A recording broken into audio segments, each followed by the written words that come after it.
کہ یونس علیہ السلام نے کھول کھول کر کے ان تک پیغام کو پہنچا دیا تھا اور بات ان پر واضح ہو گئی تھی، یعنی بات ان کے اوپر کھل گئی تھی، ان کے اوپر حجت پوری ہو گئی تھی۔ یونس علیہ السلام جب وہاں سے چلے گئے تو بہت سی عبرتیں اور نصیحتیں ہم نے کل کی کلاس میں پڑھا تھا۔ ایک بات رہ گئی تھی کہ ہم دیکھیں یونس علیہ السلام کو مچھلی نے نگل لیا اور بار بار انہی کا قرآن آ رہا ہے، یعنی اللہ رب العزت کی طرف سے فیصلہ ہے، بار بار ان کا نام آ رہا ہے، یعنی اللہ کی طرف سے فیصلہ ہے۔ اور جیسے ہی پانی میں چھلانگ لگایا تو مچھلی نے بھی انہیں نگل لیا۔ اب مچھلی کے اندر جانے کے بعد اور مچھلی بھی پانی کے گہرائی میں چلے گئی، ایسے وقت میں بھی یونس علیہ السلام اللہ رب العزت سے مایوس نہیں ہوئے۔ کیسی معرفت اور کیسا یقین اللہ رب العزت سے کہ وہاں پر بھی وہ سجدہ ریز ہو رہے ہیں، وہاں یہ نہیں کہہ رہے ہیں کہ اتنے سال میں نے دعوت دیا اور صرف دن اور رات اللہ رب العزت کے دین کی طرف لوگوں کو بلاتا رہا اور ان پر حجت پوری ہو گئی، بات پوری ہو گئی، وہ بات سمجھ گئے، اور اس کے بعد میں اپنا شہر بدل رہا تھا تاکہ دوسرے شہر میں جا کر کے اللہ کی دعوت دوں۔ میں تو اتنا نیک اور اتنا صحیح انسان تھا اور اللہ نے میرے اوپر ظلم کر دیا۔ نعوذ باللہ، ایسی سوچ نہیں آئی۔ بعض دفعہ شیطان ہمارے اندر یہ وسوسہ پیدا کرتا ہے کہ میں صبح سے شام تک دین کا کام کر رہی ہوں اور لوگوں تک پیغام پہنچا رہی ہوں اور میرے ہی اوپر پریشانی آ رہی ہے۔ یہ شیطان ہمارے اوپر وسوسہ کرتا ہے، ہمارا رب ہم پر ظلم نہیں کرتا۔ تو یہ بات ذہن میں بھی نہیں آئی اور سجدہ ریز ہو رہے ہیں اور کہہ رہے ہیں کہ اے اللہ ایسی جگہ میں سجدہ کر رہا ہوں کہ ایسی جگہ تیرے بندوں میں سے تو کسی نے سجدہ نہیں کیا ہوگا، اور پھر وہاں پر تسبیح سن رہے ہیں مچھلیوں کی اور کنکروں کی، اور پھر اللہ رب العزت سے یعنی اللہ رب العزت سے دعا کر رہے ہیں، اپنی غلطی کا احساس کر رہے ہیں، اپنی غلطی کا اعتراف کر رہے ہیں اور اللہ کی وحدانیت کا، کیونکہ اللہ رب العزت کو یہ نیکی بہت پسند ہے۔ کون سی نیکی؟ توحید کی نیکی۔ تو اس نیکی کا ذکر کر رہے ہیں، اس عقیدے کا ذکر کر رہے ہیں، گویا کہ اس عقیدے کے ساتھ آپ اللہ رب العزت سے دعا کریں، لا الہ الا، تیرے سوا کوئی عبادت کے لائق نہیں۔ یہاں غور کرنے والی بات یہ ہے کہ آپ ایسے مقام پر ہیں کہ خود یہ احساس کر رہے ہیں کہ میں مر چکا، لیکن اپنے ہاتھ پیر کو ہلایا، سر کو ہلایا تو انہیں لگا کہ نہیں میں تو زندہ ہوں۔ ایسے وقت میں بھی ڈپریشن میں نہیں گئے، اللہ رب العزت سے مایوس نہیں ہوئے، اللہ رب العزت سے نا امید نہیں ہوئے۔ اور ہم لوگوں کا کیا حال ہے؟ یعنی ہمیں اللہ کی معرفت نہیں۔ اچھا، ایسے سمندر کے اندر جا کر کے اور وہاں پر دعا کر رہے ہیں، یعنی آپ کو یقین ہے کہ میرا خالق اور مالک جو عرش عظیم کا رب ہے، جو عرش کے اوپر مستوی ہے جیسی اس کی شان کو لائق ہے، میں یہاں سے آواز دے رہا ہوں اور وہ مجھے سن رہا ہے، ایسا یقین آپ کو۔ اور یہ بھی یقین کہ وہ ذات اس پر بھی قادر ہے کہ مچھلی کے پیٹ میں سے مجھے زندہ باہر نکال دے، وہ ذات اس پر بھی قادر ہے۔ اور وہاں پر بھی اللہ رب العزت کو راضی کرنے کی فکر ہے، وہاں پر بھی اللہ کو راضی کرنے کی فکر ہے کہ اس حالت میں اللہ رب العزت سے نہ ملوں، اے اللہ تو مجھے معاف کر دے، لا الہ الا انت سبحانک، تو پاک ہے اللہ، انی کنت من الظالمین، میں ظالم، سبحان اللہ۔ پھر جب اللہ رب العزت نے آپ کی دعا کو قبول کیا اور آپ کو پھر سے زندگی بخشی، یعنی پھر سے مچھلی نے جو اگل دیا، پھر سے زندگی بخشی سے مراد یہ کہ موت کے منہ میں جا کر کے پھر واپس آ گئے۔ اور اللہ رب العزت نے یہ بھی پتا تھا کہ یہ بندہ میرا نبی ہے اور یہ مچھلی کے جب پیٹ میں چلا جائے گا تو مجھ سے دعا کرے گا، مجھ سے معافی مانگے گا، اس لیے اللہ رب العزت نے پہلی مچھلی کو حکم دے دیا کہ خبردار وہ تیرا کھانا نہیں ہے، اس کے گوشت کو نہیں کھانا اور اس کی ہڈیوں کو نہیں توڑنا۔ تو اللہ رب العزت پہلے سے جانتا ہے، سبحان اللہ۔ تو ایسی پکڑ کیوں کی؟ تاکہ بندہ رجوع کرے۔ ہم سے جب کوئی غلطی ہو جاتی ہے تو اللہ پکڑ کرتا ہے، کیوں پکڑ کرتا ہے؟ تاکہ ہم رجوع کریں۔ تو یہ اللہ رب العزت کی محبت ہے، جب اللہ بندے سے محبت کرتا ہے تو اس کی غلطی پہ اسے پکڑتا ہے تاکہ وہ توبہ کر کے اپنے آپ کو پاک کر لے، اپنے آپ کو صاف کر لے۔ تو یہاں پر آپ مایوس نہیں ہوئے اللہ رب العزت کی رحمت سے، آپ نے دعا کی اور اللہ رب العزت نے باہر پہنچوایا، مچھلی کو حکم دیا۔ ہر مخلوق اللہ رب العزت کے حکم کی پابند ہے۔ سمندر کا ایسا بھاری جانور مچھلی، وہ بھی اللہ کے حکم کی پابند ہے، ہر مخلوق۔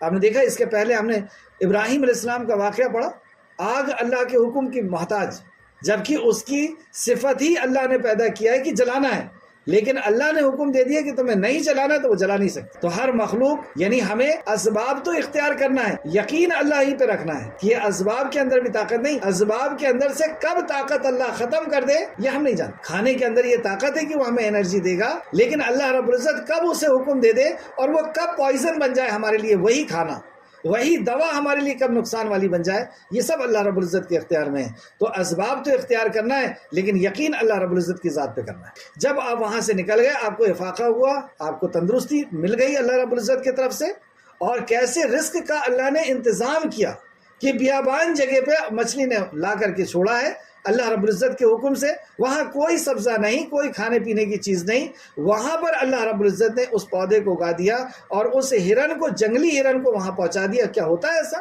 لیکن اللہ کے لیے کوئی بھی چیز ناممکن نہیں ہے، اللہ رب العزت ہر چیز پر قادر ہے۔ وہاں پر اللہ رب العزت نے اپنے بندے کو رزق دیا اور اسے تندرست کیا، پھر واپس اپنی ہی جگہ پہ پہنچایا جہاں سے آپ آئے تھے، جو آپ کا مقام دعوت تھا، وہیں پر اللہ رب العزت نے آپ کو پہنچایا۔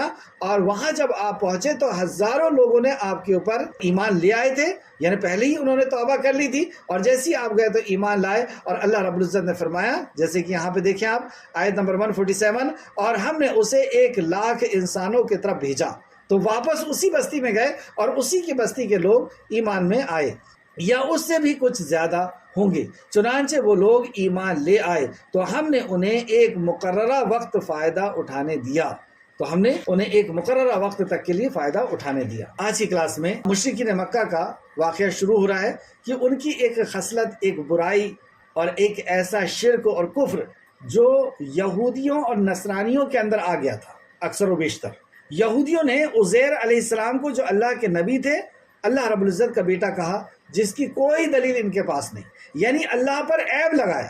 بیٹا کہنا یعنی اللہ پر عیب لگایا۔ اور اسی طریقے سے نصرانیوں نے، اور اکثر نصرانیوں نے یہ عقیدہ رکھا کہ عیسیٰ علیہ السلام اللہ رب العزت کے بیٹے ہیں، کیونکہ عیسائیوں کے اندر 3 گروپ ہوئے تھے، مین گروپ، اور ان میں سے ایک گروپ کا یہ عقیدہ تھا، اور وہ عقیدہ پھر آگے چل کر کے بہت زیادہ بڑھا۔ تو وہی عقیدہ ان مشرکین مکہ نے فرشتوں کے ساتھ رکھا، تو اس کا ذکر اللہ سبحانہ تعالیٰ نے یہاں فرمایا، فاستفتیہم، پس ان سے پوچھئے، یعنی ان مشرکوں سے اس عقیدے کے بارے میں پوچھئے کہ تم نے یہ عقیدہ کہاں سے لے کر کے آ گئے۔ یعنی دلیل کا پوچھنا یہ اللہ رب العزت کی سنت ہے۔ بعض لوگ جب ہم دلیل کی بات کرتے ہیں تو ناراض ہو جاتے ہیں کہ تمہیں تو ہر چیز کی دلیل چاہیے۔ تو ہاں، ہمارا جو دین ہے وہ دلیل کے اوپر ہے، کیونکہ دین اللہ کے کلام اور نبی صلی اللہ علیہ وسلم کے فرمان کا نام ہے، اور دلیل اسی کو کہتے ہیں۔ یا تو اللہ کے کلام سے ہمیں دکھا دو، یا رسول اللہ صلی اللہ علیہ وسلم کے فرمان سے دکھا دو، یا دکھا دو کہ صحابہ اکرام نے اس بات کو اسی طریقے سے سمجھا ہے، صحابہ کے اقوال سے بتا دو۔ تو دلیل مانگنا یہ غلط نہیں ہے، یہ اللہ رب العزت کی سنت ہے۔ ایک اور مقام پر جب یہودی اور نصرانیوں کے عالموں نے آ کر کے نبی مکرم سے بحث کیا کہ آپ جنت میں جائیں گے، ایسا کہتے ہیں، نہیں، ہم اللہ سے محبت کرتے ہیں، ہم جنت میں جائیں گے، ہم اللہ سے محبت کرتے ہیں، ہم جنت میں جائیں گے۔ اللہ رب العزت نے فوراً جبریل امین کو پہنچایا، اور جبریل علیہ السلام کیا آیت لے کر کے آئے، ہاتوا برہانکم ان کنتم صادقین، اگر تم سچے ہو تو دلیل پیش کرو۔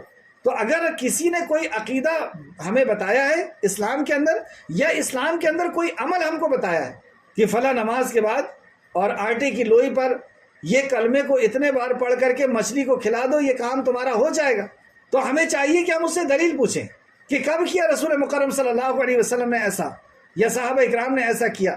میں نے کچھ ایسے بھی لوگوں کو دیکھا ہوں کہ ماں اور باپ کا کوئی پرواہ نہیں کہ انہیں کھانا مل رہا ہے یا نہیں مل رہا، اور مچھلی کے لیے وہ پڑھ کر کے لے کر کے جا رہا ہے۔ میں نے کہا کہ بھائی، اللہ رب العزت نے رزق کا انتظام کیا اس کی، لیکن تمہارے ماں باپ کے رزق کے لیے تمہیں مقرر کیا ہے۔ رزق تو اللہ ہی دے گا، لیکن اللہ رب العزت نے تمہیں مکلف کیا ہے کہ تم کما کر کے لا کر کے انہیں کھلاؤ، اور مچھلیوں کو تو اللہ رب العزت کھلانے پر قادر ہے۔ تو دلیل جب ان سے مانگتے ہیں تو ناراض ہو جاتے ہیں کہ کیا ہم غلط کام کر رہے ہیں، کیا ہم برا کام کر رہے ہیں۔ تو کوئی بھی کام ہم دین کے اندر کر رہے ہیں یا کسی کو کرتے ہوئے دیکھ رہے ہیں، تو ہمیں چاہیے کہ اس عقیدے اور اس عمل کے لیے دلیل پوچھیں، اور اگر اس کے پاس دلیل ہو تو پھر ہم عمل کریں، پھر ہم عمل کریں۔ اگر کسی نے دلیل دے دیا تو وہ ہماری بات ہے، وہ ہمارے دین کی بات ہے، ہماری گم بات ہے، ہماری گم شدہ بات کو ایسے ہم اس کو لے لیں جیسے کوئی گم چیز ہمیں مل جاتی ہے، ایسے ہم فوراً اس کو لے لیں۔ پھر ہم یہ نہ دیکھیں کہ یہ کس جماعت کے ہیں، یا کس فرقے کے ہیں، یا کس قبیلے سے ان کا تعلق ہے، یا کس شہر سے یا کس ملک سے تعلق ہے، کچھ دیکھنے کی ضرورت نہیں۔ ہمارے نبی کی بات اس نے کہہ دیا، اگر وہ ہمارا دشمن بھی ہے تو ہم اس کی بات پر آمنا و صدقنا کہیں گے، ہم اس کی بات کو سر تسلیم ہم کریں گے، کیونکہ وہ اس کی بات نہیں، ہمارے نبی کی بات ہے صلی اللہ علیہ وسلم۔ ہمارے رب کی بات ہے، اگر اس نے قرآن و حدیث سے دلیل دے دیا تو پھر ہمیں عمل کرنے میں کوئی چیز رکاوٹ نہیں بننا چاہیے۔ اللہ رب العزت ہم سب کو توفیق عطا فرمائے کہ ہم اللہ کے کلام و نبی کے فرمان پر عمل کریں۔ یہاں پر ایک بات اور غور کریں، جو عمل کر رہا ہے دلیل اسے دینا ہوگا۔ نوٹ کر لیں آپ، بعض دفعہ ایسا ہوتا ہے کہ عمل وہ خود کر رہا ہے اور پوچھتا ہے کہ تم دلیل لے کر کے آؤ۔ بھائی عمل جو کر رہا ہے اس کے لیے اس کے پاس دلیل ہونا چاہیے نا، کیونکہ وہ عمل کر رہا ہے اور عمل کی شرط اسے معلوم ہونا چاہیے کہ 3 شرط ہے، ایمان، اخلاص اور نبی کا طریقہ صلی اللہ علیہ وسلم، یعنی شریعت کے مطابق ہونا چاہیے۔ تو وہ عمل کر رہا ہے تو اس کے پاس دلیل ہونا چاہیے۔ تو جو عمل کر رہا ہے دلیل وہ دے گا۔ وہ آپ لوگوں کو الجھانے کے لیے، دوسروں کو الجھانے کے لیے وہ بول دیتا ہے کہ دلیل تم لے کر کے آؤ۔ کہاں سے دلیل لے کر کے آئیں گے؟ ہم تو عمل کر نہیں رہے، تو پھر ہم دلیل کیوں دیں گے؟ تو ان کا جو عقیدہ تھا اور ایسا گندا عقیدہ، اس پر اللہ سبحانہ تعالیٰ نے کہا کہ پوچھئے ان سے، کیا آپ کے رب کے لیے تو بیٹیاں ہیں اور ان کے لیے بیٹے؟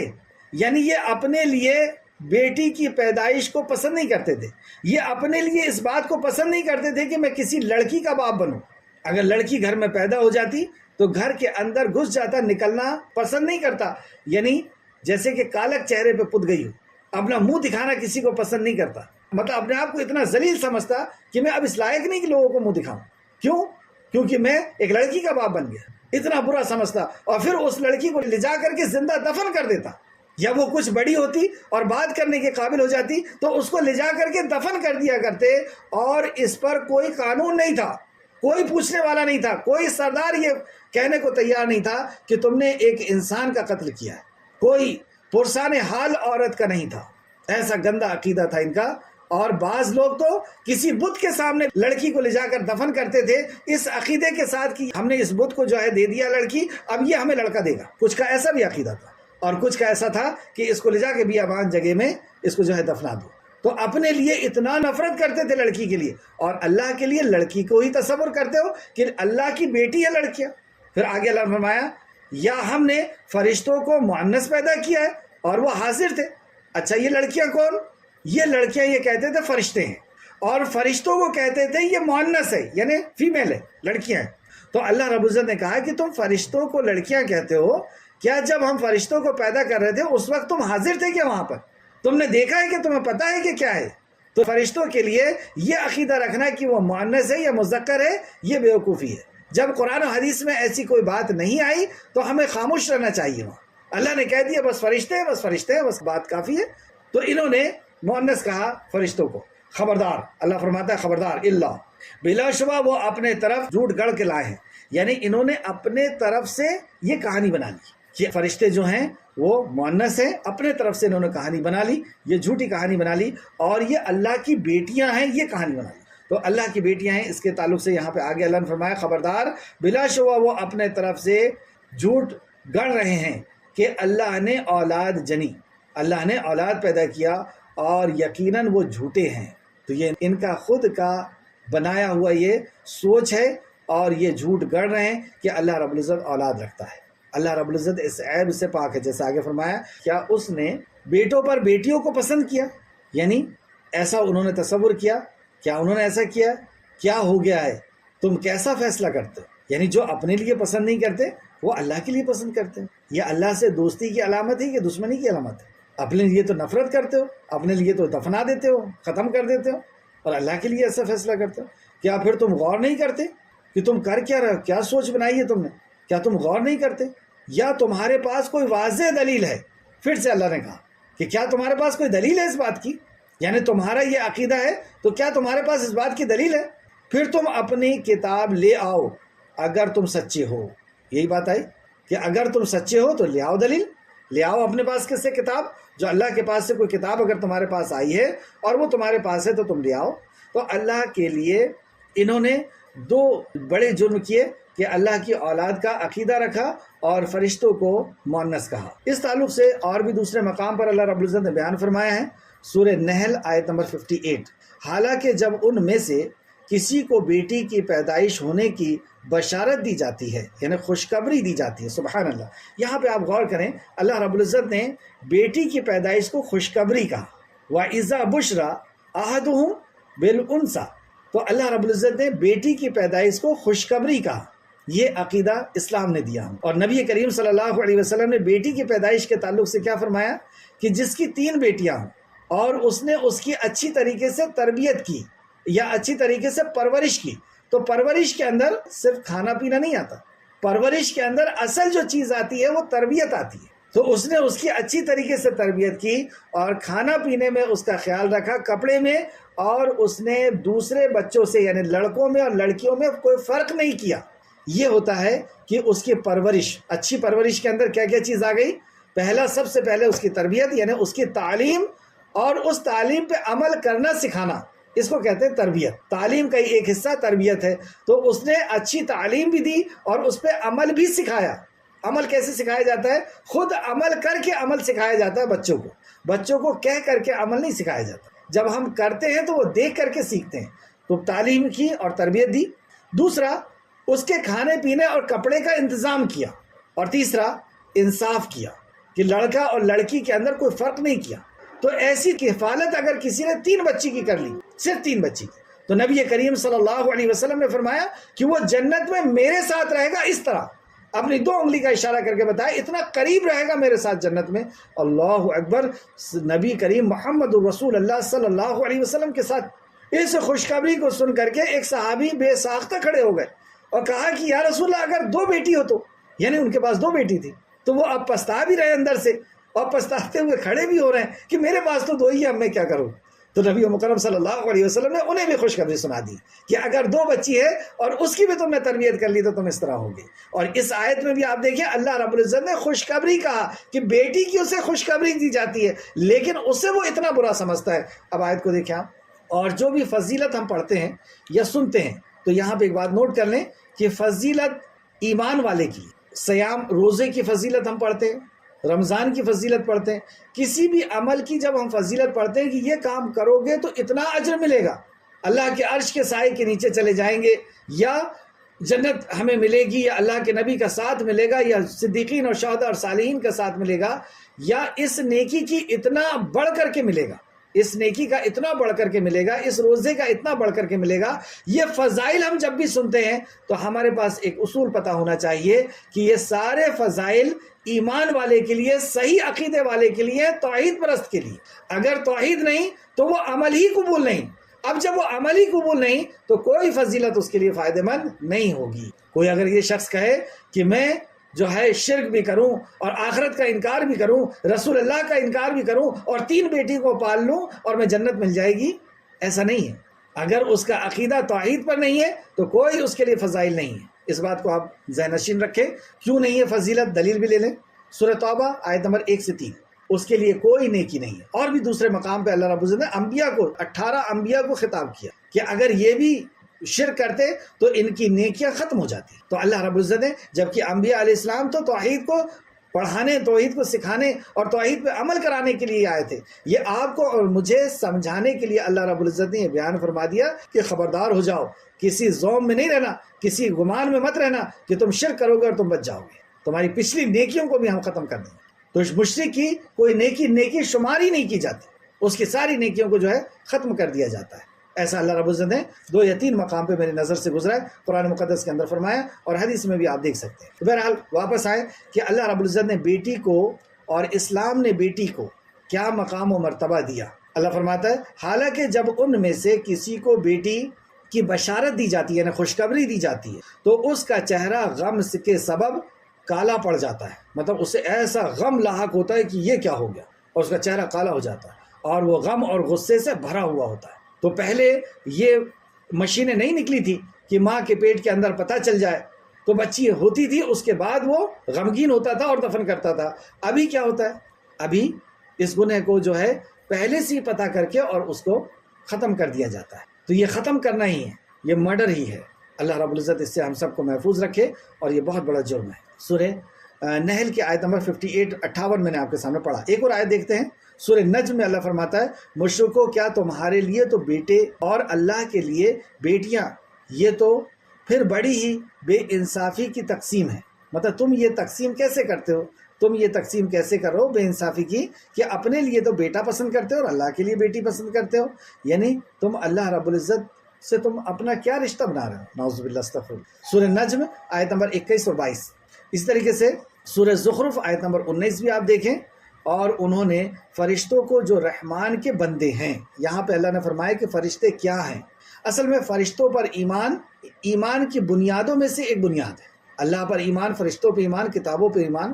تو فرشتوں پہ ایمان لانا ہے۔ کیا ایمان لانا؟ فرشتوں پہ وہ ایمان لانا ہے جو اللہ اور اللہ کے نبی نے فرمایا ہے، من و عن ویسا ایمان لانا ہے جیسے کہ اللہ کے کلام میں، نبی کے فرمان میں۔ تو اللہ کے کلام میں کیا ہے فرشتوں کے تعلق سے؟ چند باتیں ہیں۔ ایک تو یہ کہ فرشتے اللہ کی مخلوق ہیں۔ دوسرا، فرشتوں کو اللہ رب العزت نے نور سے پیدا کیا، جیسے ہمیں مٹی سے پیدا کیا اور جناتوں کو حرارت والی آگ سے پیدا کیا، اور اللہ رب العزت ہر چیز پر قادر ہے۔ فرشتوں کو نور سے پیدا کیا، اور اللہ رب العزت نے فرشتوں کو اپنی عبادت اور اپنے احکام کو پورا کرنے کے لیے بھیجا، اور فرشتے پلک جھپکنے کے برابر بھی اللہ کی نافرمانی نہیں کرتے۔ اللہ رب العزت نے انہیں ایسا بنایا ہے، اور اللہ ہر طرح کا بنانا جانتا ہے، تو اللہ رب العزت نے انہیں ایسا تخلیق کیا ہے کہ وہ اللہ کی نافرمانی کرتے ہی نہیں، اور وہ اللہ کے حکم کے پابند ہوتے ہیں۔ یعنی وہ آپ کے اور میرے حکم کے پابند نہیں ہوتے۔ ہم اگر نماز پڑھنے جا رہے ہیں تو فرشتے تو چاروں طرف ہیں ہمارے، ایک فرشتہ سامنے ہوتا ہے، ایک پیچھے ہوتا ہے ہماری حفاظت کے لیے، ایک دائیں طرف ہوتا ہے، بائیں طرف ہوتا ہے ہمارے اعمال کو لکھنے کے لیے، دائیں طرف ہوتا ہے اچھے اعمال کو لکھنے کے لیے فرشتہ، بائیں طرف برے اعمال کو لکھنے کے لیے ہوتا ہے۔ تو چار فرشتے تو ایک ٹائم پر ہوتے ہیں ہمارے، اور بھی اگر آپ دیکھیں تو اور بھی فرشتے ہمارے ساتھ ہوتے ہیں۔ اور اب ہم مسجد جا رہے ہیں نماز پڑھنے کے لیے، اچھا کام کرنے کے لیے، اور کہیں پر ہم گرنے والے ہیں، تو کیا فرشتے ہمیں تھام لیں گے؟ ہرگز نہیں تھامنے والے۔ جب تک اللہ حکم نہیں دے گا وہ ہمیں تھامنے والے نہیں ہیں۔ اچھا، ایک تو یہ بات ہوئی۔ دوسرا یہ کہ ہم بہت اچھا کام کرنے جا رہے ہیں، نماز پڑھنے جا رہے ہیں، کسی کے ساتھ حسن سلوک کرنے جا رہے ہیں، کسی کا کام بنانے کے لیے جا رہے ہیں، اور ہم گرنے والے ہیں، اور ہم فرشتے کو آواز دے دیں جبرائیل مجھے بچا لو، اسرافیل مجھے بچا لو، تو کیا وہ بچا لیں گے؟ وہ ہرگز ہم کو بچانے والے نہیں۔ ہم کتنے اچھا کام کرنے جا رہے ہوں، کیونکہ وہ ہمارے حکم کے پابند ہی نہیں ہے۔ اللہ رب العزت کا اشارہ ہوگا تو کریں گے۔ ابراہیم علیہ السلام جیسی ہستی آگ میں پھینکے جا رہے ہیں، فرشتے انتظار کر رہے ہیں کہ اللہ کا حکم ہو جائے اور بارش کا فرشتہ بارش برسا دے، ہوا کا فرشتہ ہوا سے اسے اڑا دے، لیکن کسی کی مجال نہیں ہے کہ سیدنا ابراہیم اللہ کے خلیل ہیں، لیکن وہ اللہ کے حکم کے بغیر پانی کا فرشتہ پانی گرا دے، اور آخر تک پانی نہیں گرا، آگ جلتے رہی آخر تک۔ یعنی فرشتہ اپنی مرضی سے کچھ نہیں کر سکتے، اور اگر کسی نے پکار لیا فرشتے کو تو گویا کہ اس نے شرک کیا، فرشتے کو پکار لیا اس نے شرک کیا۔ اور آج آپ اکثر و بیشتر دیکھتے ہوں گے کہ گھروں میں کچھ ایسے نقش لگے ہوئے ہوتے ہیں، اور اس نقش کو جب قریب جا کر کے آپ دیکھیں گے تو کچھ ایسے ڈیزائن بنے رہتے ہیں، نمبر لکھے رہتے ہیں، اور اس میں لکھا رہتا ہے جبرائیل، میکائیل، اسرافیل علیہ السلام۔ بعض لوگ گاڑیوں کے اوپر لگا دیتے ہیں۔ پوچھے ان سے کہ کیوں لکھا ہے آپ نے یہاں پہ جبرائیل علیہ السلام کا نام؟ تو کہا کہ ایکسیڈنٹ ہونے سے جبرائیل بچا لیں گے۔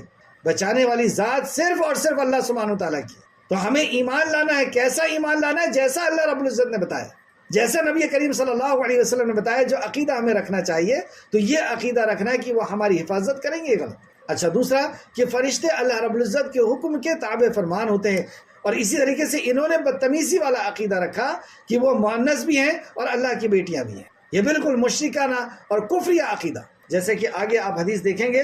اللہ تعالیٰ نے تفسیر ابن کثیر اس آیت کی تفسیر میں بیان کرتے ہیں، صفحہ نمبر 173، اللہ تعالیٰ نے کفار مشرکین کے فرشتوں کے بارے میں 3 قول ذکر کیے ہیں۔ فرشتوں کے بارے میں کفار مشرکین کے 3 قول ذکر کیے ہیں، جو حد درجہ کذب یعنی جھوٹ و کفر پر مبنی ہیں، جھوٹ اور کفر پر مبنی ہیں۔ ایسے عقیدے 3 ان کا ذکر کیا۔ انہوں نے فرشتوں کو اللہ تعالیٰ کی بیٹیاں قرار دیا اور اللہ تعالیٰ کو اولاد ثابت کیا، حالانکہ اس کی ذات اولاد سے پاک ہے۔ اللہ رب العزت کی ذات اولاد سے پاک ہے، یعنی یہ عیب ہے، اور اللہ رب العزت بے عیب ہے۔ کیوں عیب ہے؟ یہ اولاد رکھنا کیوں عیب ہے؟ انسان اولاد چاہتا ہے۔ کیوں چاہتا ہے اولاد؟ کیونکہ اس کا نام باقی رہے گا، اس کا ونس باقی رہے گا، اس کی خاندان باقی رہے گی۔ تو خاندان کو باقی رکھنے کے لیے وہ تڑپتا ہے کہ میری اولاد ہو جائے۔ دوسرا اس لیے اولاد چاہتا ہے کہ وہ اس کے بڑھاپے کا سہارا بنے، اور یہ دونوں عیب ہے کہ اس کو اپنی نسل کو آگے بڑھانا ہے، یا اولاد بڑھاپے کا سہارا بنے گی۔ اور اللہ رب العزت قل هو اللہ احد، اللہ ایک ہے، وہ خالق ہے، یہ سب مخلوق کے لیے ہے، وہ خالق ہے، وہ اکیلا ہے۔ اور نعوذ باللہ یہ جتنی بھی چیزیں ہیں وہ سب ہمارے لیے، مخلوق کے لیے، کہ ہم بوڑھے ہوتے ہیں، ہم جو ہے کمزور ہوتے ہیں، ہم مرتے ہیں، یہ سب ہمارے لیے۔ خالق ان سارے عیب سے پاک ہے، تو انہوں نے اللہ رب العزت کے اوپر عیب لگایا۔ اور دوسرا، انہوں نے فرشتوں کو اللہ تعالیٰ کی بیٹیاں قرار دیا اور اللہ تعالیٰ کی اولاد ثابت کی، حالانکہ اس کی ذات اولاد سے پاک ہے۔ دوسرا، اس اولاد کو انہوں نے لڑکیاں قرار دیا، اس اولاد کو انہوں نے لڑکیاں قرار دیا۔ تیسرا، پھر اللہ تبارک و تعالیٰ کے بجائے ان کی عبادت شروع کر دی، یعنی مشرکین مکہ نے ان کے بت بنا کر کے، اور آج بھی آپ گرجا گھر میں دیکھیں گے کہ وہاں پہ عورتیں بنی ہوئی ہوتی ہیں، اور ان سے پوچھیں کہ یہ عورتیں کیوں بنی ہوئی ہیں، تو کہتے ہیں یہ فرشتے ہیں۔ پھر ان سے بھی دعا کرتے ہیں اور ان کی بھی عبادت کرتے ہیں۔ تو مشرکین ان کی بھی عبادت کرتے تھے، یعنی ان سے دعا کرنے لگے۔ ان میں سے ہر ایک بات ان کے آتش جہنم ہمیشہ ہمیش کے لیے کافی ہے، مطلب ایسا عقیدہ رکھنا ان کو جہنم میں پہنچا دینے کے لیے کافی ہے۔ اللہ رب العزت ہم سب کی حفاظت فرمائے اور صحیح عقیدے پہ ہمیں زندہ رکھے اور صحیح عقیدے میں ہمارے موت فرمائے، آمین۔ سورہ بنی اسرائیل آیت نمبر 40 دیکھیں، اور اسی طریقے سے جناتوں کے تعلق سے بھی ان کا جو عقیدہ تھا یہاں پر بیان کیا گیا۔ تو فرشتوں کے تعلق سے یہ ہے کہ اللہ رب العزت نے فرشتوں کو بنایا ہے اپنی عبادت کے لیے، اپنے حمد ثنا کے لیے اور اپنے حکم کو پورا کرنے کے لیے۔ اور کتنے فرشتے ہیں یہ اللہ رب العزت ہی بہتر جانتا ہے۔ یہاں تک کہ آسمان پر اتنے فرشتے ہیں کہ ان کے وجہ سے آسمان چرچراتا ہے، اور ایک بالشت جگہ بھی ایسی نہیں جہاں پہ فرشتے اللہ رب العزت کے حکم کو پورا نہ کر رہے ہوں۔ یعنی کچھ فرشتے کھڑے ہوئے ہیں، کچھ سجدہ ریز ہیں، اور کچھ اللہ رب العزت کی حمد ثنا کر رہے ہیں۔ انشاءاللہ آگے یہ ساری اس کی میں دلیل آپ کو دیتا ہوں۔ بہرحال یہاں پہ اللہ رب العزت نے جو فرمایا، یا تمہارے پاس کوئی واضح دلیل ہے، مطلب جو تم عقیدہ لے کر کے آؤ، کہ اس کی کوئی دلیل ہے کہ اس کو لکھ کر کے اور گاڑیوں میں لٹکا دو، یا یہاں پر یہ نہیں کہا گیا، یہاں پہ ان کا جو عقیدہ تھا وہ کہا گیا۔ اور جیسے کہ آج مسلمانوں نے یہ عقیدہ رکھ لیا ہے کہ فرشتے بچا لیں گے، تو کیا ان کے پاس کوئی دلیل ہے اس بات کی؟ پھر تم اپنے کتاب لے آؤ، اگر تم سچے ہو لے آؤ قرآن و حدیث۔ اور انہوں نے اس اللہ کی اور جنوں کی درمیان رشتہ ٹھہرایا۔ اب دوسرا جرم کیا کر رہے ہیں؟ اللہ کے اور جناتوں کے درمیان رشتہ ٹھہرا رہے ہیں، حالانکہ بلا شبہ خود جنوں نے جان لیا ہے کہ وہ اللہ کے سامنے ضرور حاضر کیے جائیں گے۔ جنات بھی یہ جان چکے ہیں، نبی مکرم صلی اللہ علیہ وسلم کی بعثت ہو چکی، اور کئی جنات حضرات نے اسلام بھی قبول کر لیا، اللہ اکبر، اور نبی مکرم صلی اللہ علیہ وسلم کے پاس آ کر کے علم بھی حاصل کرتے ہیں، اور صحابہ کے ساتھ مل کر کے نماز بھی پڑھتے ہیں، اور انہوں نے جان لیا کہ اللہ کی بارگاہ میں حاضر ہونا ہے اور ہمیں حساب و کتاب دینا ہے، اور تم نے اللہ کے تعلق سے اور جناتوں کے تعلق سے جو ہے رشتہ قائم کر لیا۔ تو کس طریقے سے انہوں نے رشتہ قائم کر لیا تھا؟ صفحہ نمبر 134 تفسیر ابن کثیر، مجاہد رحمۃ اللہ علیہ نے کہا کہ مشرکین نے جب یہ کہا تھا کہ فرشتے اللہ تعالیٰ کی بیٹیاں ہیں، تو ابو بکر رضی اللہ عنہ نے پوچھا کہ ان کی مائیں کون ہیں؟ مطلب تم بیٹیاں کہتے ہو فرشتوں کو، تو ان کی ماں کون؟ تو انہوں نے جواب دیا کہ سردار جنات کی بیٹیاں ان کی مائیں ہیں، جنات کے جو سردار ہیں ان کی بیٹیاں ان کی ماں۔ استغفر اللہ، استغفر۔ مطلب جو منہ میں آیا یا جو دماغ میں آیا، جو سمجھ میں آیا، بس اس کو منہ سے کہہ دینا ہے۔ آج بھی کئی ایسے جاہل لوگ ہیں کہ جو مرد ہیں لیکن عورتوں کے کپڑے پہن لیے اور چوڑیاں پہن لیے اور کہا کہ ہم منگیتر ہیں۔ کس کی منگیتر ہیں؟ اللہ، دیکھیں آپ یوٹیوب کے اندر ایسی جہالت، ایسی جہالت تو ایسی ان کے اندر بھی تھی، اور جو آیا انہوں نے کہہ دیا، لیکن یہ سمجھ نہیں رہے کہ ہر بات لکھی جا رہی ہے، ہر بات لکھی جا رہی ہے۔ تم خالق کائنات کے لیے کوئی بات کہہ رہے ہو؟ کیا سمجھ رہے ہو کہ اللہ رب العزت کے پاس پہنچنا نہیں ہے؟ کیا تمہیں موت نہیں آئے گی؟ کیا اللہ رب العزت پھر سے تمہیں اکٹھا نہیں کرے گا؟ آیت نمبر 159، اللہ ان باتوں سے پاک ہے جو وہ بیان کرتے ہیں۔ یہ ساری باتیں جو وہ بیان کرتے ہیں، اللہ رب العزت ان ساری باتوں سے پاک ہے۔ اللہ رب العزت بے عیب ہے، سبحان ربی الاعلی۔ تو سبحان اللہ عما یصفون الا عباد اللہ المخلصین، سوائے اللہ کے چنے ہوئے بندوں کے، یعنی وہ ایسی باتیں نہیں کرتے۔ اللہ کے جو چنے ہوئے بندے ہیں وہ ایسی باتیں ادھر ادھر کی سنی ہوئی یا خود گڑی ہوئی باتیں نہیں کرتے۔ تو پھر اللہ کے مخلص بندے کیسے ہوتے ہیں؟ جو چنے ہوئے بندے کیسے ہوتے ہیں؟ وہ وہی بات کرتے ہیں جو اللہ فرماتا ہے یا نبی مکرم فرماتے ہیں۔ وہ تمہارے جیسے گڑی ہوئی باتیں یا سنی سنائی ہوئی باتیں نہیں کرتے۔ اللہ رب العزت ہم سب کو بھی چن لے، اے پروردگار، ہم لوگوں کو بھی مخلص بندے میں سے تو شامل فرما لے۔ تو مخلص بندوں کی کچھ صفات بھی یہاں بیان کی. اے مشرکو بے شک تم اور وہ جن کی تم عبادت کرتے ہو. اے مشرکو تم اور جن کی تم عبادت کرتے ہو. تو یہ کن کی عبادت کرتے ہیں؟ یہ شیطان کی عبادت کرتے ہیں، یہ مخلوق کی عبادت کرتے ہیں، بے جان چیزوں کی عبادت کرتے ہیں. تو جن کی تم عبادت کرتے ہو، جن شیطانوں کی تم عبادت کرتے ہو، تم ان مخلص بندوں کو اس اللہ کے خلاف بہکانے والے نہیں. تم ایسی باتوں سے اللہ رب العزت کے چنے ہوئے مخلص جو بندے ہیں ان کو تم بہکا نہیں سکتے. تو یہاں پہ ایک بات کو نوٹ کر لیں اور اچھی طریقے سے ذہن نشین کر لیں کہ نہ کوئی ہدایت دے سکتا ہے نہ کوئی ہدایت چھین سکتا ہے، لیکن کس کے لیے؟ جو مخلص بندے ہیں، جو اللہ کے چنے ہوئے بندے ہیں. کوئی اگر جا کر کے اسے قرآن و حدیث کے خلاف عقیدہ سکھائے یا قرآن کو غلط انداز میں سمجھانے کی کوشش کرے یا حدیث کو غلط فہم سے سمجھانے کی، جو صحابہ کا فہم نہیں تھا اپنے فہم سے سمجھانے کی کوشش کرے، یا کسی عالم سے بدظن کرے، اس کی اپنی جماعت سے بدظن کرے، تو بعض دفعہ لوگ ڈر جاتے ہیں کہ دیکھو وہ اس کو بہکا رہا ہے. اگر وہ مخلص بندہ ہے تو نہ کوئی ہدایت دے سکتا ہے نہ کوئی گمراہ کر سکتا. لیکن شرط کیا ہے کہ ہمیں مخلص ہونا ہوگا. شیطان نے بھی یہی کہا تھا کہ اللہ تیرے مخلص بندوں پہ میرا زور نہیں چلے گا. یعنی مخلص کس کو کہتے ہیں؟ مخلص بندہ جو کس کو کہتے ہیں؟ اس سے پہلے بھی ہم نے پڑھا جو ایمان لاتے ہیں اور جو عمل صالح کرتے ہیں، یعنی اخلاص کے ساتھ اور سنت کے مطابق عمل کرتے ہیں. صرف اللہ کی عبادت صرف اللہ کے لیے کرتے ہیں، اخلاص ان کے اندر ہوتا ہے، صرف اللہ کی عبادت کرتے ہیں اور نبی کے طریقے پہ جو چلتے ہیں، تو ان کو یہ بہکا نہیں پائیں گے. تو کس کو بہکا پائیں گے؟ اللہ نے فرمایا اللہ، مگر کچھ لوگ ہیں جن کو یہ بہکا دیں گے. وہ کون لوگ ہیں؟ مگر اس کو جو جہنم میں جانے والا ہے. یعنی اللہ نے پیدا ہی اس کو جہنم کے لیے کیا ہے. کیوں؟ کیا قصور تھا اس کا کہ اس کو اللہ نے اسی لیے پیدا کیا؟ اللہ عالم الغیب ہے، اللہ رب العزت سب کچھ جاننے والا ہے کہ کون بندہ کیا کرے گا. یہ کیسا بندہ تھا؟ دوسرے مقام پر اللہ رب العزت نے فرمایا کہ کیسا بندہ تھا جس کو انہوں نے گمراہ کر دیا. تفسیر ابن کثیر فرماتے ہیں اور ایک آیت کی دلیل دیتے ہیں، سورہ اعراف آیت نمبر 179 179. ان کے دل تو ہیں لیکن ان کے سمجھتے نہیں. مطلب ان کے دل تو ہیں لیکن مردہ ہے، سمجھتے نہیں. اور ان کی آنکھیں تو ہیں مگر ان سے دیکھتے نہیں. وہ دلائل نہیں دیکھ رہے. آنکھیں تو دی ہے اللہ رب العزت، لیکن اللہ رب العزت کی معرفت حاصل نہیں کر رہے اس آنکھوں سے. اور ان کے کان تو ہیں لیکن ان سے سنتے نہیں. کان تو ہیں، دنیا کی ہر چیز سن رہے ہیں، لیکن اللہ کا کلام، نبی کا فرمان سننے کی ان کو ضرورت نہیں محسوس ہو رہی. یہ لوگ بالکل چارپائیوں کی طرح ہیں. یہ لوگ بالکل چارپائیوں کی طرح، یعنی جانوروں کی طرح ہیں، بلکہ ان سے بھی بھٹکے ہوئے. مطلب جانور سے بھی زیادہ بہکے ہوئے ہیں. جانور تو اپنے مالک کی ہاک اور پکار کو سن لیتا ہے، یہ اس سے بھی زیادہ بہکے ہوئے. یہ لوگ ہیں جو غفلت میں پڑے ہوئے ہیں. یہ لوگ ہیں جو غفلت میں پڑے ہوئے، ان کو کوئی بھی بہکا لے گا. اور اس طریقے سے سورہ زاریات آیت نمبر 8 اور 9 میں اللہ فرماتا ہے، اے اہل مکہ تم ایک مختلف بات میں پڑے ہوئے ہو، اس سے وہی پھیرا جاتا ہے جو اللہ کے طرف سے پھیرا جائے. یعنی وہی تمہاری بات میں آئے گا جو اللہ رب العزت کی طرف سے پھیر دیا جائے. اللہ ہم سب کی حفاظت فرمائے. اللہ فرمائے یہاں پہ مگر جسے جہنم کے لیے بنایا گیا.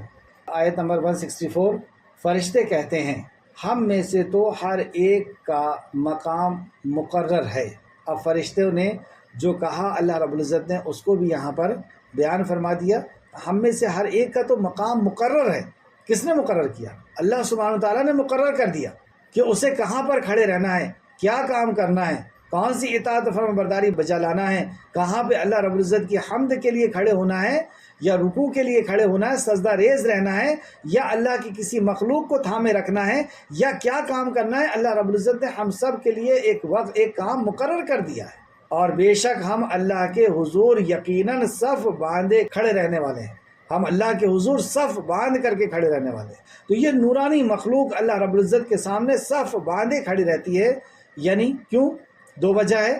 ایک تو اللہ کے احکام کو سننے کے لیے، دوسرا اللہ کی عبادت کے لیے. اور احکام کا سننا یہ بھی عبادت میں شامل ہے، جو ہم پیچھے پڑھ چکے ہیں کہ یہ صف باندھے کھڑے رہتے ہیں. یہ نورانی مخلوق جو صف باندھے کھڑے رہتی ہے، امت محمدیہ کو بھی اللہ نے یہ شرف بخش دیا کہ جس طریقے سے فرشتے صف باندھ کر کے کھڑے ہوتے ہیں، نبی کریم صلی اللہ علیہ وسلم نے صحابہ کی طرف دیکھا، صحابہ صف باندھ رہے تھے، رسول مکرم نے فرمایا کہ تم اسی طرح صف باندھو جس طرح فرشتے باندھتے ہیں. صحابہ نے پوچھا یا رسول اللہ صف کس طرح باندھتے ہیں فرشتے؟ تو کہا کہ سیسا ہمیشہ پلائی ہوئی دیوار کی طرح ایک دوسرے سے مل کر کے کھڑے ہو جاتے ہیں، اور ایک صف جب تک پوری نہیں ہوتی دوسری صف نہیں باندھتے۔ یہ امت محمدیہ کا اعجاز ہے کہ فرشتوں کی طرح صف باندھنے کا انہیں اجازت دی گئی، یا صف باندھنے کا انہیں حکم دیا گیا۔ یہ مسلمانوں کے لیے اعجاز ہے، لیکن جو اللہ کی بارگاہ میں عبادت کے لیے صف نہیں باندھتے وہ اس شرف سے، اس انعام سے جو ہے وہ محروم رہتے ہیں، اور وہ بدقسمت لوگ ہیں جو اللہ رب العزت کی بارگاہ میں صف نہیں باندھتے، اللہ کی عبادت کے لیے صف نہیں باندھتے۔ تو بہرحال یہ اللہ رب العزت کے بارگاہ میں صف باندھ کر کے کھڑے رہتے ہیں۔ اس تعلق سے چند حدیثیں دیکھتے ہیں۔ صفحہ نمبر 175 تفسیر ابن کثیر جلد نمبر 5۔ حضرت عائشہ رضی اللہ عنہا سے روایت کیا کرتے تھے کہ انہوں نے کہا کہ رسول اللہ صلی اللہ علیہ وسلم نے فرمایا، آسمان دنیا میں کوئی جگہ ایسی نہیں جہاں کوئی فرشتہ سجدہ یا قیام کی حالت میں نہ ہو۔ سبحان اللہ، کوئی جگہ ایسی نہیں۔ تفسیر ابن کثیر میں ایک حدیث لے کر کے آئے ہیں کہ حضرت ابو ذر رضی اللہ عنہ سے حسن درجے کی روایت کے الفاظ یوں ہیں کہ آسمان میں 4 انگل کی بقدر بھی جگہ نہیں ہے مگر فرشتہ وہاں سجدہ ریز ہے۔ 4 انگل، اور آسمان کتنا بڑا ہے، اللہ اکبر، جس کا آج تک کوئی پتہ نہیں لگایا جا سکا کہ کتنی اس کی لمبائی اور چوڑائی ہے، اور ایسے 7 آسمان، اور اس میں کوئی ایک 4 انگل جگہ، ایک ہاتھ جگہ بھی باقی نہیں جہاں پہ فرشتہ اللہ رب العزت کی بارگاہ میں سجدہ۔ تو تفسیر الطبری کے حوالے سے تفسیر ابن کثیر نے نقل کیا ہے، مسند احمد جلد نمبر 5 صفحہ نمبر 173، اور تفسیر الطبری جلد نمبر 23 صفحہ نمبر 133، اور تفسیر ابن کثیر صفحہ نمبر 176۔ اس طریقے سے ایک اور حدیث دیکھتے ہیں جو امام مسلم نے لے کر کے آئے ہیں۔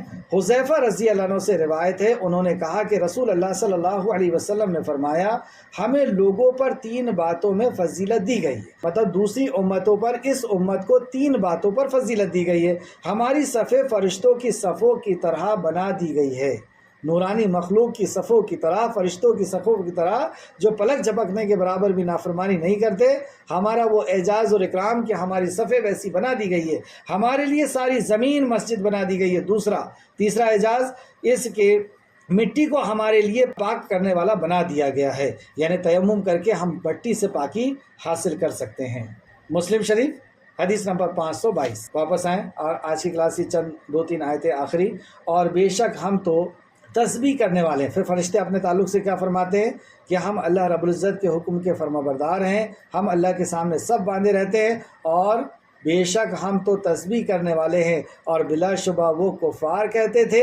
اچھا، اب وہ کفار کی ایک اور بات کو اللہ رب العزت نے نقل کیا، اور بلا شبہ کفار کہتے تھے اگر ہمارے پاس اگلوں کی نصیحت یعنی کتاب ہوتی تو ہم ضرور اللہ کے چنے ہوئے بندے ہوتے، پھر یقیناً قرآن ان کے لیے آیا تو انہوں نے اس قرآن کو انکار کر دیا، لہٰذا عنقریب وہ جان لیں گے۔ یعنی مشرکین مکہ پہلے قسم کھایا کرتے تھے کہ جس طریقے سے یہودیوں کے پاس اور نصرانیوں کے پاس نبی آئے ہیں اور کتابیں آئی ہیں، اگر ہمارے پاس بھی کتاب آ جائے تو اللہ کی قسم ہم ان سے زیادہ اس کتاب کی اتباع کریں گے اور رسول کی اتباع کریں گے اگر ہمارے پاس مکہ میں کوئی رسول آ گیا۔ اور جب اللہ رب العزت نے رسول پہنچا دیا تو اس کی اور زیادہ مخالفت کی، جیسے سورہ فاطر آیت نمبر 42 میں اللہ سبحانہ تعالیٰ نے فرمایا، سورہ فاطر آیت نمبر 42، اور انہوں نے اللہ کی پختہ قسمیں کھائی کہ اگر ان کے پاس کوئی ڈرانے والا آیا تو وہ ضرور ہر ایک امت سے زیادہ ہدایت یافتہ ہوں گی۔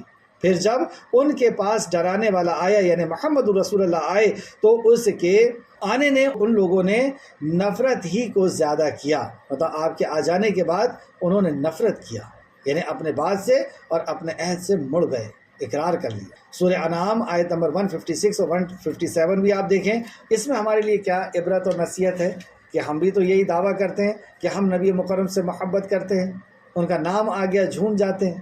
یہ بات کس بات کی دلیل ہے کہ ہم رسول اللہ سے محبت کرتے ہیں یعنی اطاعت کرتے ہیں اور دعویٰ بھی کرتے ہیں کہ ہم تو قرآن حدیث پہ عمل کرنے والے ہیں، تو مطلب مشرکین مکہ سے ایک قدم اور آگے کہ ہم تو قرآن حدیث سے دعویٰ کہ ہم تو قرآن حدیث پہ عمل کرتے ہیں، ہم تو اس جماعت سے تعلق ہے اور ہم تو قرآن حدیث، باقی تو کوئی نہیں کرتا۔